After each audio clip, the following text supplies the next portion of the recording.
दराज में बहुत सारे खिलौनों के बीच में एक लट्टू और एक गेंद पड़े थे। एक दिन लट्टू ने गेंद से कहा, हम इस दराज में कब से एक दूसरे के साथ पड़े हैं, क्या हमें सगाई नहीं कर लेनी चाहिए? पर गेंद, जो मोरक्को के चमड़े से बनी थी, अपने को बहुत ऊंचा समझती थी। उसने लट्टू के प्रश्न का जवाब तक नहीं दिया। अगले दिन जिस लड़के के ये सारे खिलौने थे, लट्टू को लाल और पीले रंग से रंगकर बीच में पीतल की एक कील ठोंक दी। अब जब वह घूमता था तो बहुत अच्छा दिखता था। लट्टू ने फिर गेंद से कहा, अब मुझे देखो, क्या तुम नहीं सोचती कि हमारा जोड़ा बढ़िया रहेगा? तुम कूद सकती हो और मैं नाच सकता हूँ। हम साथ साथ कितने खुश रहेंगे, ऐसा तुम सोचते हो? गेंद ने जवाब दिया, तुम्हें पता भी है कि मेरे माता पिता मोरक्को की लकड़ी का तख्ता थे और मेरे अंदर कॉक है।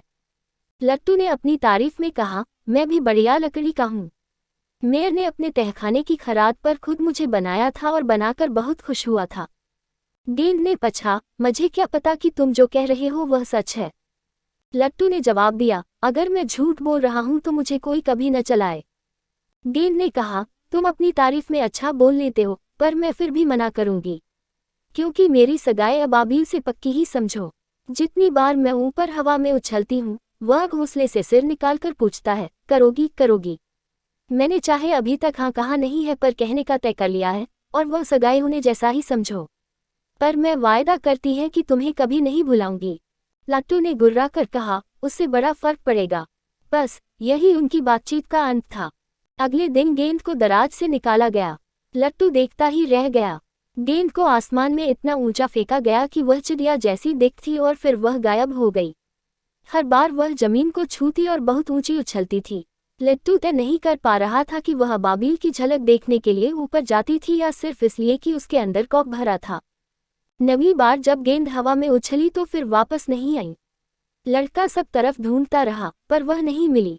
लट्टू ने कहा, मैं जानता हूं कि वह कहाँ है। वह ऊपर अबाबील के घोंसले में उससे शादी कर रही है।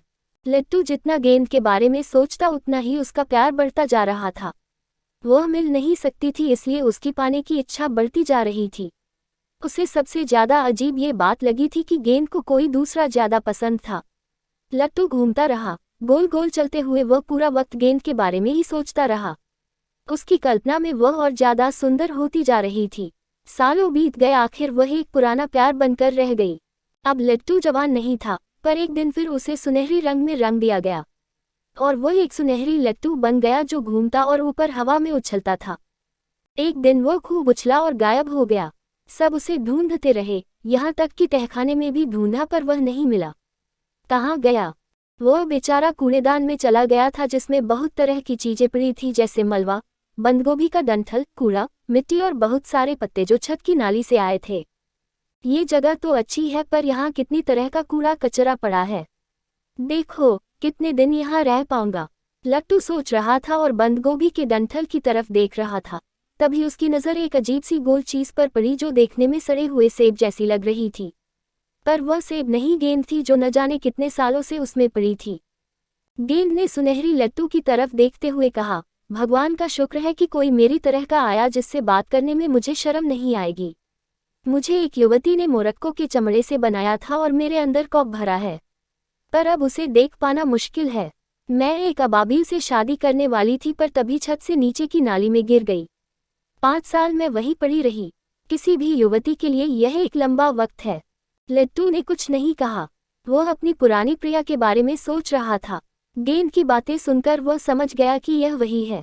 तभी एक नौकरानी कुछ फेंकने के लिए आई और चिल्लाए, अरे ये रहा सुनहरी लट्टू। सुनहरी लट्टू को वापस बैठक में लाया गया। वहां उसका खूब स्वागत हुआ और इज्जत मिली। किसी ने कभी भी गेंद के बारे में कुछ नहीं कहा। लट्टू ने भी फिर कभी अपने प्रिय की बात नहीं की। जब किसी का प्रिय 5 साल नाली में पड़ा रहे तो उसके बारे में भूला ही जाता है। अगर वह कूड़ेदान में मिले तो उसे पहचाना भी नहीं जा सकता।